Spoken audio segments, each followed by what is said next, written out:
Welcome to the Board Game Junction podcast. As stated in the last episode, this is part 2 of the original podcast, and today we talk about Bardsung. Do we want to jump into Bardsung real quick since it's a similar game? Yeah. We'll jump into Bardsung, and I think it's interesting that we chose this game for this video because it's a contrast of Gloomhaven. They have all the minis. Yes, they have all the minis, and that's the crazy thing is they have all the minis, and it's heavy dice, right? So, and I was thinking about it, and I saw it at a game store, and I'm like, oh man, this game looks so sick. So I went back, did my research on it, and then I ended up getting it. But I'm new into it, so I'm only about 3-4 encounters in. So this is more of an initial thoughts video, but it's totally different than Gloomhaven, but it's refreshing. Okay. So Joshua, if you don't mind, I would love to get into kind of get right into it. I'm here. Get right into it. I'm your audience. Kind of I'm intrigued. Thing. So obviously playing Gloomhaven, we talked about that setup time. So I got that game in the box, and if I want to get that game out and play it, it's going to be 5 to 10 minutes. Wow. So, and that's straight from the box with no storage solutions. So, and no designated table. You got to patent these storage solutions. Yeah, I will. I can't take credit for it. Someone else came up with this, so I stole it. But we got to come up with our own. You can't copyright that, right? We got to come up with our own Board Game Junction storage. Yeah. But so having played so much Gloomhaven over the past year and now switching to a game where it's different, I like the fact that it's quick and easy to the table. I like the fact that me and my wife can just play it. You know what I mean? We can whip it out, play it. Scenario still, or an encounter is still, about an hour and a half at the most. So I think that, again, is great. So you're thinking 5-10 minutes setup, 5-10 minutes teardown from the box. You're looking at an hour and a half total, and that's great for a nice little date night or whatever you want to do it on a weeknight or whatever. So like that's great. Another pro too, again, it to me, it is just refreshing to do something a little different. You know what I mean? So I think maybe that could be a factor as well. But I think the characters have such a wide array of abilities, and there's much more characterization and character development, in my opinion, in Bardsung. Now, how many characters are there? So there's only 5. So okay. we'll link that with that. There's 5. So there's less options in terms of total characters, but within that character, you can, there's just different ways to level it up. Like you have traits. So you have like charisma and intelligence and dexterity and strength, and you can level those abilities up. You can get new ability cards. You attack with cards. Those are your abilities. You can get new abilities. And you have a designated skill tree. So let's say you're playing with 3 players and, you are looking through the skills and it's like, this isn't part of your skill tree, but you want it. Yeah. You can get it. It costs a little more XP because it's not within your character skill tree, but at least you have that ability to deviate and do what you want with it. You know what I mean? So this is kind of that. Sorry, this is kind of go ahead. Yeah, this kind of builds on what you're saying. You wish Gloomhaven, I can't even talk. Gloomhaven had, a little bit more. You can take your character different directions. I kind of like that. Yeah. And maybe it's because I'm relatively new to the game, but I don't see a pure meta yet. The game too, where Gloomhaven, when you set it up, you kind of see the scenario. So like if I'm setting it up, which I'm the person who sets it up, I kind of know what's going on. I know kind of where the monsters may or may not be. Yeah. It's a little, because it's more puzzly or more tactical, right? Where Bardsung, when you open a door, you move into a new room. You don't know what you're going to get. There's specific room cards you draw to get it. So you don't know what you're going to get. So every scenario, even if it's the same encounter in the campaign, is relatively different. So that's what makes it kind of cool, is you're kind of exploring, you don't know what to expect.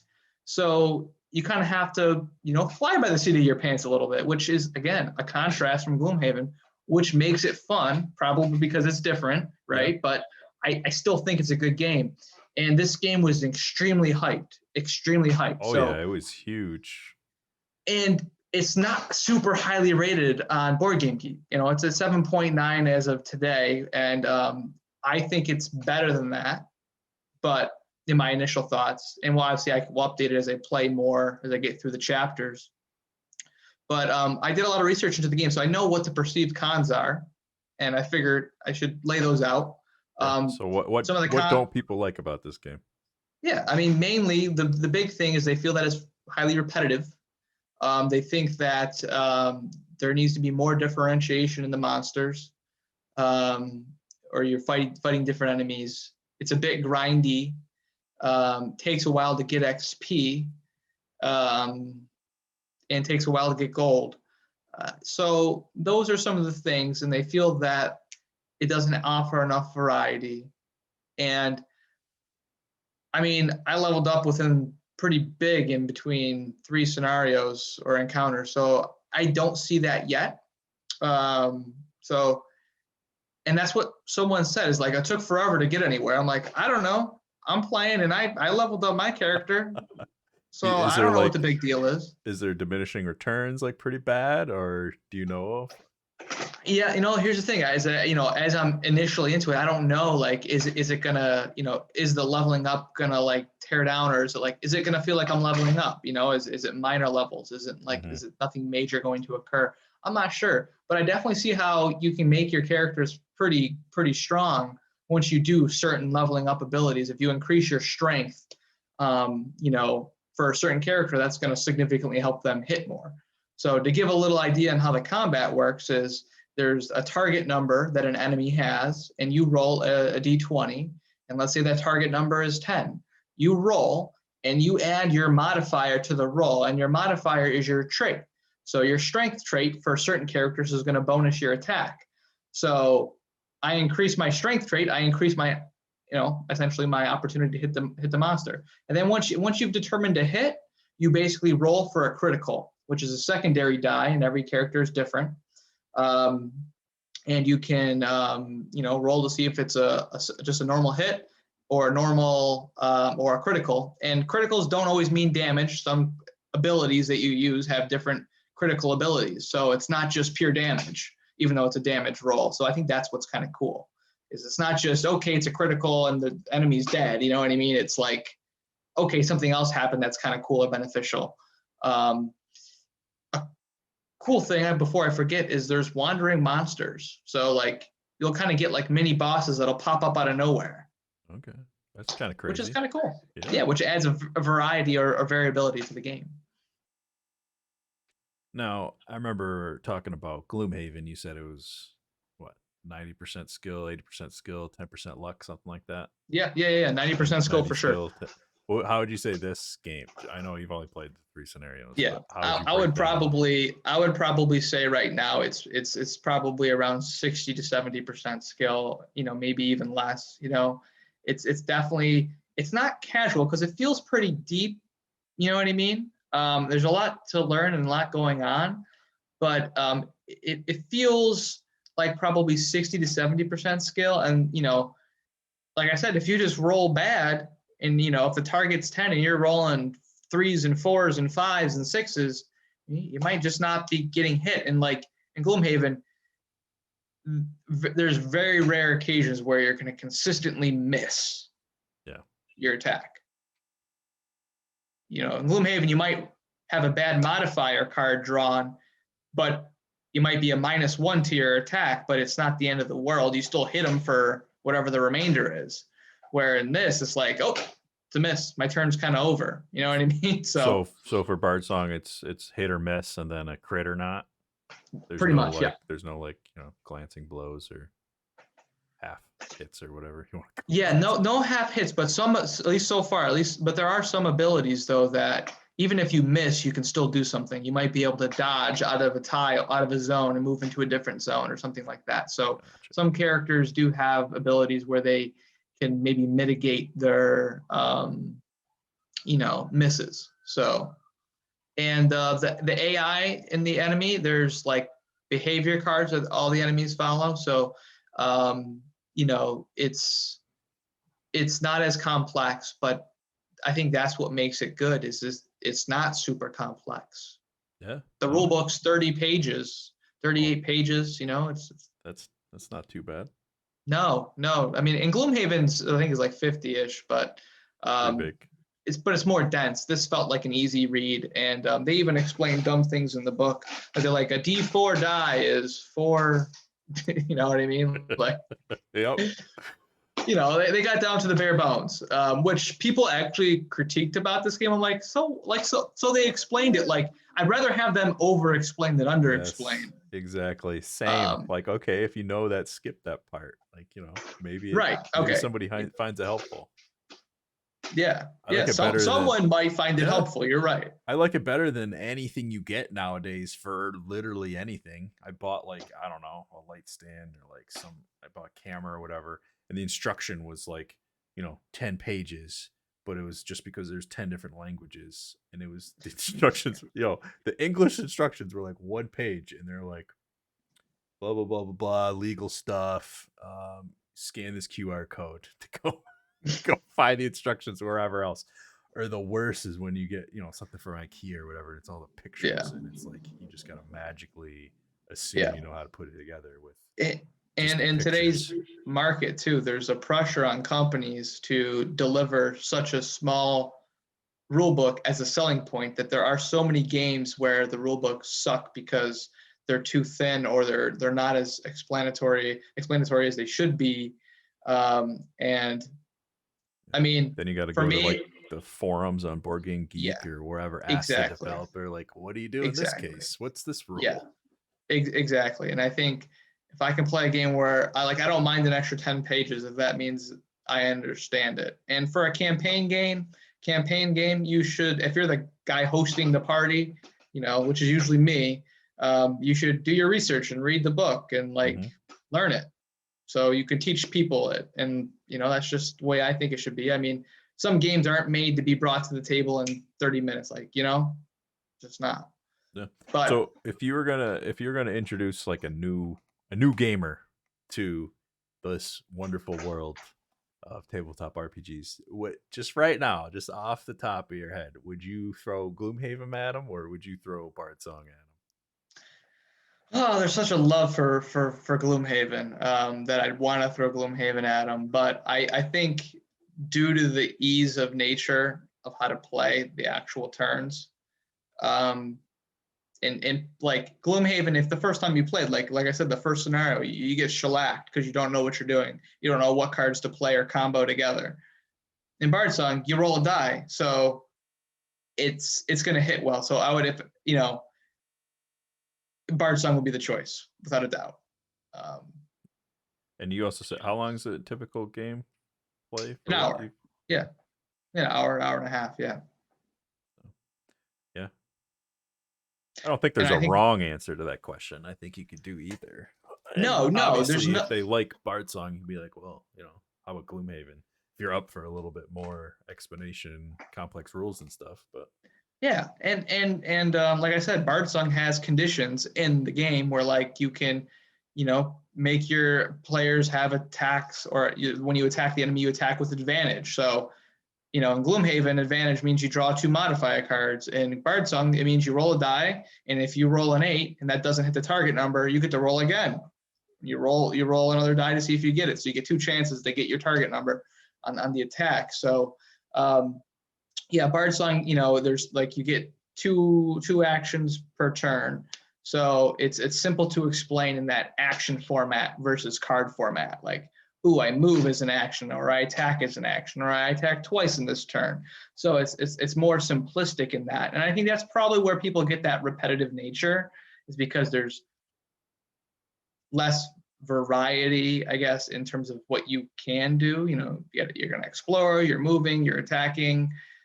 You're doing other things too, but there's maybe probably less options as a player versus having, so many options in Gloomhaven. Yeah, no, for sure. And that kind of ties into the whole theme of, weight/crunch, which I don't think we really talked too much about in the Gloomhaven, but how would you weight Bardsung? You kind of touched Yeah, on I it a mean, little bit. yeah, and to put it kind of in perspective in terms of like learning how the game is played, like the rule book is nice in Bardsong. There's a combat tutorial where you're doing a little tutorial as you go through the rule book. So sit down, play it, get through that, get through the exploration tutorial, do that, and you're really ready to go. So, I think that's great. So the crunch, I would say, if it's out of 10, the crunch on this game is a 5. It's not hard to learn. It's relatively simple. There's always going to be some nuances of going back to the rule book when it's your first few times you played, but that's almost every game. Where Gloomhaven is going to be probably a 7. I don't think it's as hard as people make it out to be, and I think if you need one person in your party to like really know it. And then, that's really it. But Bardsong, yeah, 5, not hard at all. Gloomhaven, maybe like a 6 or 7, probably 7 in terms of crunch or like, amount of management and rules. Okay. And then touching on like things you do outside of the scenarios, encounters. I don't know if we really touched on it too much for Gloomhaven, but in Gloomhaven, you're doing the scenario, you're fighting all the monsters, you're trying to get the gold, as much gold experience as you can. And then once that's over, you level up, you might get new abilities, but then also there's the whole part of you go into town and you can buy equipment and some of that other stuff. So again, if I'm missing anything from Gloomhaven, add that, and then kind of what is the counterpoint in Bardsong? Yeah. So like in Gloomhaven, you do what are called city events and road events. So these are like flavor texts that aren't really correlated to the story, but give your characters or your party a decision to make that has an outcome on it. And you could be in town and you could be in the local bar and a fight breaks out. Do you break it up? Do you stop it? Or do you go crazy and join in and create more chaos? And the result could be money, experience, equipment, opening new scenarios. It could be bad. It could be you lose gold. Or another thing we didn't talk about is there's reputation in your party in Gloomhaven. And if you want to play your party as a good guy or you want to play your party as a bad guy. And it's cool if you play your party as a bad guy enough, you can unlock a bad guy character, so to speak. Or if you play your character good enough, you can unlock a good reputation character. So there's a way to play, I guess, in that aspect. That's really cool part of Gloomhaven too that we forgot. They definitely have those like little choose your own adventure scenarios. Yeah. And then road events are when you're on the road to your scenario or to your encounter in the world of Gloomhaven. And road events typically are not great. So there are good ones, but they tend to be more bad, and city events tend to be more good. Where Bardsong, you really don't have that. You don't have that per se, but you do have narrative text that ties the story together based on what route you're taking. And in that phase, you level up, and there's different things you can do in Bardsong with your gold as opposed to just buying things. You have special things. They're called toolkits, fire camps, charms, healing potions, and fate tokens. And these, you can kind of replenish these with gold, and you need them during your scenario to maybe make sure you heal your people up, your party up. Where fire camps, I guess, are what they're called, and they kind of act like checkpoints in the scenario. Okay. So like if you guys are to die, and in Bardsong, if one of your characters die, you all die. So you want to really avoid that and play cooperatively together. Where in Gloomhaven, one character can, they term exhaust, but the other characters can go continue on in the scenario. And if they win, then, the guy comes back. It's not a big deal. Nothing happens. You know what I mean? Mm-hmm. Where they require you in Bardsong to start over or from your last fire camp. So you want to kind of pick your spots there. So I think that's kind of a cool aspect, again, different than Gloomhaven. And I think in Bardsung too, you have to beat the scenario. So it's just whether you want to start off at a checkpoint or you want to start all the way over. Gotcha. Okay. So that's a lot different than Gloomhaven then. Yeah. Whereas, you can fail and keep getting experience and gold and everything. Whereas Bardsong, you're just stuck right back to the checkpoint. Yeah. Yeah, you would lose all that. Yeah, you lose your XP and money and you start over. Interesting. So yeah, different, but I think they offer different play styles. So for what you're looking for, I don't think one's bad or one's great per se, just different. So it just depends on what you're looking for. So how about what are your storage solutions for Bardsong? Do you have a dedicated Bardsong table? Do you need a Bardsong garage? No, that's what I like about it. It's right in the box there. And I'm kind of in between places right now, but we're moving into a new house, so we're gonna stay at this apartment in the meantime for everyone that's watching and wants to know. But so basically, yeah, this is great. My friend is storing the rest of my board games right now, and like this is nice because I can just take it out and play it, and it's all in the box. And it has miniatures. I will show you this. This is really cool. You gotta see this. This is why one of the reasons I like Bardsung. Let's see it. Okay. Glad I don't need a Bardsong table to go with my Gloomhaven table. So the game comes with these trays they give you. Oh, all right. So it holds all your characters' shit in there, which is awesome. Yeah, that's so cool. Like you don't have to put anything away. You just have your characters in here in one spot, and you open it up when you're ready to play, and you're good to go. Yeah.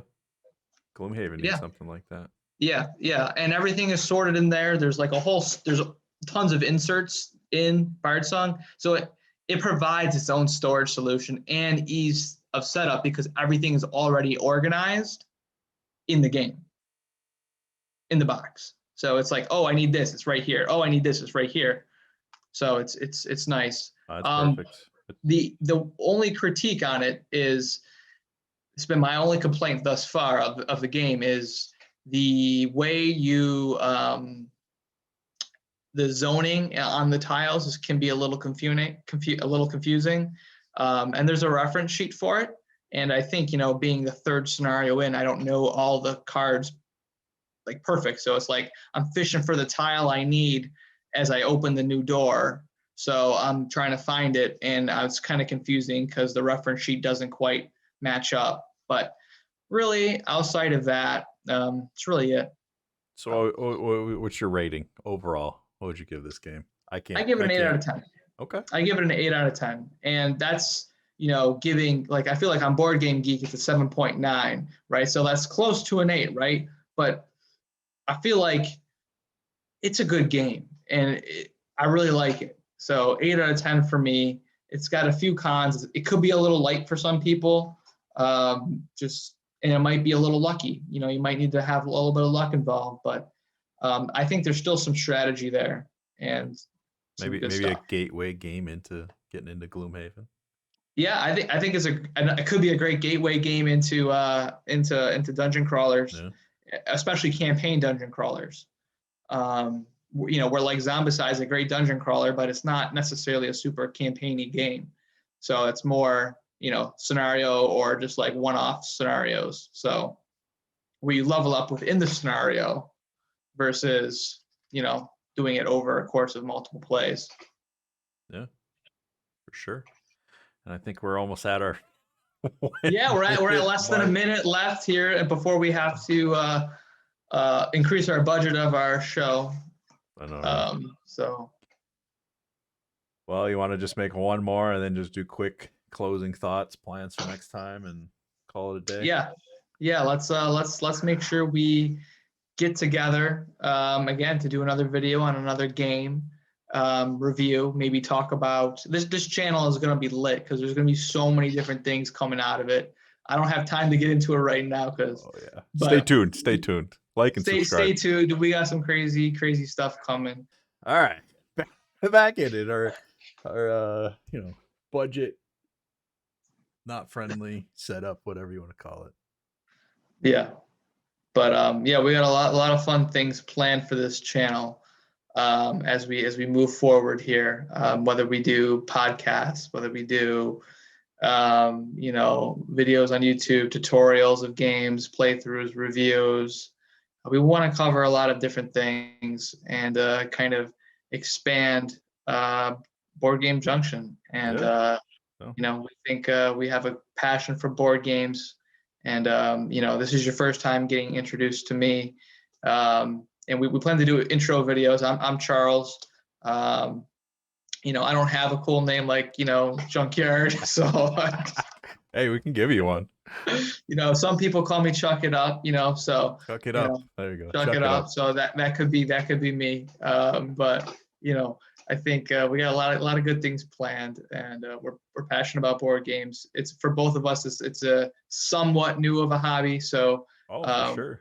Yeah. So we're getting into it. And it's great time to be getting into board games. So if we can help raise awareness for board games, because they're so much fun, and they're so much better than Monopoly and Clue and Life. So, hey man, you might be making some enemies out there. Monopoly sold like 128 million copies or something insane. Yeah, Monopoly sucks. Okay, like it's just the game goes on for too long. Like it's just like you're losing, and you just slowly lose to the end of 3 hours of your life you'll never get back. I had a lot of good memories playing Monopoly as a kid. I mean, would I play it right now? Probably not. But I think for it does. It's an alright game. But my problem with Monopoly is my sister used to always cheat like so bad.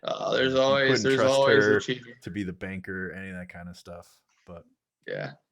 I mean, my thought is, I love board games, and it's not like I've been into board games for like forever. I mean, this is like a new thing for me, like since the pandemic. So we're looking at 2 years that I went from like a kind of board games are cool. I played a little bit to like now I'm like beyond obsessed with them.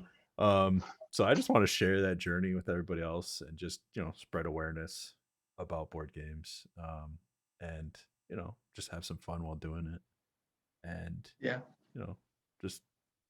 just building that, and sharing our story and getting maybe inspiring somebody to pick up some board games or get into that realm, or help somebody out. If we can help people make it a purchase decision, and help them find what they like and give them the insight. But, if we can have someone, appreciate what we provide in terms of content, and, and they get something out of it and it enjoys them and helps them out on their ride home from work, whatever. Now that people have to be back into the office, so that kind of sucks for a lot of people. So I think we can do a lot of good here. I think so. My love of board games. Because if I'm looking into maybe buying a game, I'm on the fence, or if I just heard about one, or if I got one and I don't know how to play it. The first place to go is YouTube. I'm Googling, how do you play this? Is this game any good? Like reviews, all this other kind of stuff. So and I think especially since we're just starting off, we got definitely an unbiased opinion on things. We're not getting paid. We're not by any of these big publishers, anything like that. We're just going to tell you how we feel, and you might agree with us, you might not, but we're just going to tell you how it is, and try to give the best. We'll try to give it a fair unbiased approach. But I think with most games is there's going to be people who like it and there's going to be people who don't like it. So I think it's about what we're going to try to provide an open mind to seeing how people might not like it and see how people do like it. Because I think most games, there's a group of people where that's going to work for them. And then there's a group of people where it's not going to work for them. It's not just, it's a good game or a bad game. It's never that simple, in my opinion. And that is one of the things now that board games are a big thing, is there's so many of them and there's so many Kickstarters, and like there's a lot that maybe aren't that great, or like have that good quality, or meet those expectations, or have balance, or all that other stuff. So there's like, that's one of the downsides of having something get more popular, is there's a lot of people trying to get into that realm, and there's a lot to kind of sift through to find maybe the good ones, or it's kind of harder to find the smaller ones that you maybe never heard of. Like if I based all my board game purchasing on Board Game Geek, I wouldn't have half of the games that I have, because they're like rated in the thousands or 500 or whatever it is overall. But I have no regrets playing them, and I've had a lot of fun playing some of those games.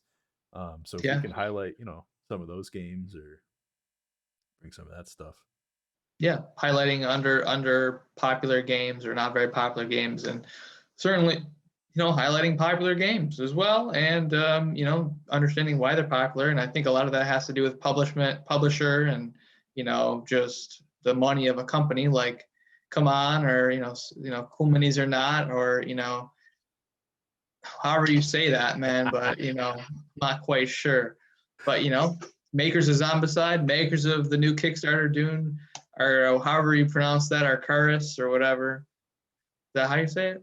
Arrakis. Arrakis. Oh, it's close. Yeah. But yeah, I mean, they're a huge company and they have so many good games. And then they have some games that aren't that good. So but they're a huge company though. So they're able to get it going on Kickstarter. They got the platforms. So, but we want to highlight them as well as highlighting companies that don't have maybe the big backing or the big name brand behind them. Exactly. We're all about fun here. We want the most fun. Most fun. Most fun for the buck. Most things enjoyable. Yep, exactly. Yeah, I'm looking forward to it. Our first ever podcast, whatever you want to call this. Yeah, this is definitely a podcast. Given the length, we can't put this up on YouTube. No. We probably could, right? Yeah, I don't think people would watch it, but not to completion. No, I mean they're gonna get sick of us talking about Gloomhaven. Let's just throw it up there, see what happens. But and if they've gotten to this part where we're finally loosening up a little bit, you know what I mean? Then they're gonna like us probably, or yeah, maybe they'll hit the unsubscribe button. Unsubscribe. Oh, yeah, that would be rough. They heard your Monopoly comment and they're like, that's it. That's it. These guys. This guy calls himself Chuck It Up. Yep, they don't know what they're talking about. Monopoly's the best ever. But yeah, no, I'm excited. And we gotta, make a habit out of this. And yeah, we'll try to do it. Post it everywhere. So figure something out, some kind of consistent schedule. Try to do something. Yeah. Yeah.